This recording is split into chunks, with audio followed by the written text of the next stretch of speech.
قرآني نبض حياتي، قرآني طهر ذاتي، قرآني عصمة أمري، قرآني طوق نجاتي، قرآني نبض حياتي. Friedan, she said, the home is a comfortable concentration camp. She said that women need to go out and work. All women who stay at home are oppressed. All of these things, right? She wrote another book later on in her life where she recanted and she retracted and she said, I was wrong in my first book. Because she said, after I wrote my first book and women started going out into the workplace, they started forcing themselves to work and look after the children. They were suffering mental breakdowns, psychological stress. And she realized and she said that women are experiencing more signs of psychological stress than women had previously. After they started acting on my advice in my first book and going out to work, she also noted that one out of three women in the 1970s experienced a nervous breakdown. So she realized that what she had done was actually causing harm to women, because now instead of having one responsibility, which is the house and the children, they have two responsibilities now. It's resulting in nervous breakdowns, it's resulting in psychological stress that they can't handle. And she also realized later on in her life now that women have a profound impulse to have children. And this is something we know for a fact, that women are created by Allah subhanahu wa ta'ala in such a way that they desire to have children.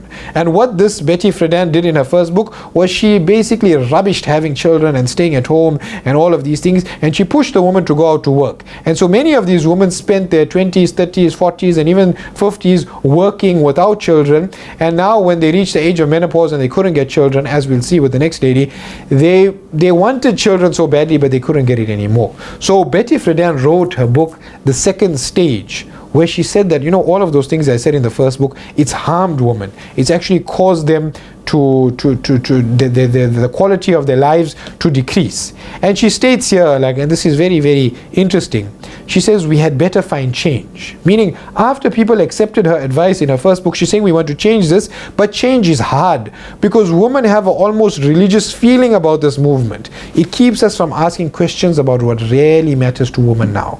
So she's saying that when I wrote this first book, I said women need to be the same as men, identical to men, they must all be working. And now all the women, there's been a movement that's been created, they're all following what I said, but now they're so hell-bent on getting equality and identicality that they're not looking at the fact that it's harming women. And now even though I started the movement and they listened to me and they started the movement, when I'm telling them we need to stop, we need to change, they're not listening to me because it's become a cult. And this is her own words that she wrote in the year 1981. And Germaine Greer was another one of those people who said that those women who stay at home, they achieve nothing in life, they need to go out, it's only job status, earning, that gives you your any worth in life. And she made women follow this ideology blindly. And eventually she herself says, now after she passed the age of menopause, she's over the age of 55, she says, I mourn for my unborn babies. Because she spent her whole life now in working, and she said this is liberation, this is truth, not staying at home, not looking after children. Now when she's over 55, she can't have children anymore. She says, I mourn for my unborn babies. I wish that I could have had babies, but I can't now. And she also says, I still have pregnancy dreams, waiting with vast joy, something that will never happen. So Allah subhanahu wa ta'ala tormented her in such a way for leading so many women astray, that when she was older, she's saying, I'm having dreams of becoming pregnant where I'm so happy awaiting this thing, but it's just a dream and it's never going to happen.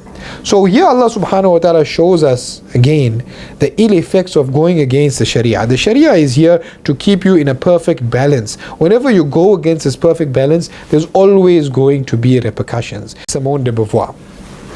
So she wrote the book, The Second Sex.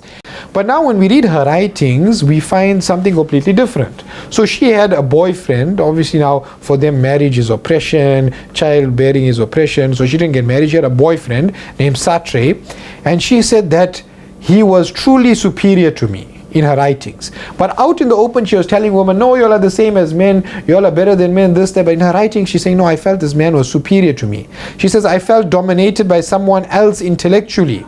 I was simply not in his class. I detest my own reflection. Husband, she told woman that you shouldn't serve your husband, you shouldn't look after him, cook for him, do all these things for him. But she herself says that when she was waiting her boyfriend's return from Paris, she did the house up, she purchased new clothes, she dressed up for him. So all of the things she was telling women not to do, she was doing it herself. One day her boyfriend called her a mere housewife.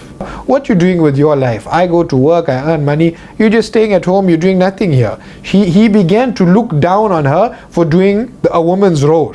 So she felt, hey, wait, now that means I need to go out to earn. So it seems like this man's comment actually sparked her to start second wave feminism, which means that men are also just as responsible. How are we just as responsible?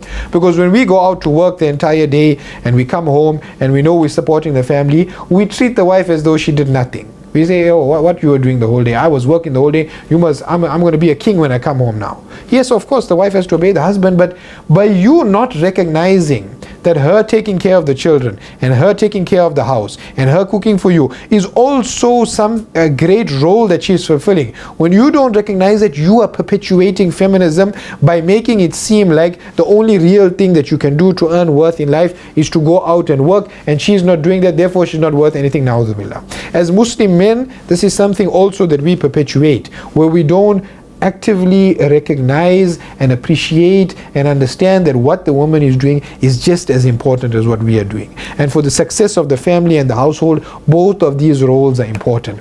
And this is